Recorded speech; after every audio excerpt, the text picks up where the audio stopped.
If you've been scrolling through Instagram or TikTok lately, you've probably seen Omelia and Oliver Jewels popping up everywhere. And honestly, the ads look almost too perfect, so before you hit that buy now button, here's what actually stands out about Omelia Oliver Jewels. Calm. First thing that catches the eye is how new the website really is. It hasn't been around long enough to build a track record, which always makes you wonder whether the sudden hype is genuine or just a marketing push. Then you look at the product photos, beautiful, polished, high-end looking pieces, but the images appear very similar to the kind of stock jewelry pictures that many dropshipping stores pick up from suppliers, making it hard to know what you'd actually receive.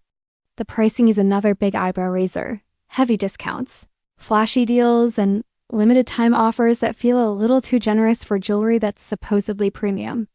It doesn't automatically mean it's a scam, but extreme markdowns often mean the real value of the product is much cheaper than advertised.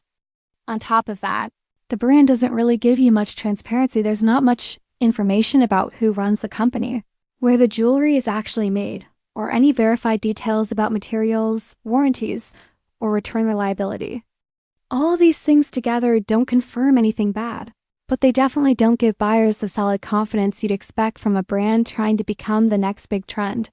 So if you're thinking about ordering, the smartest move is to go in with realistic expectations.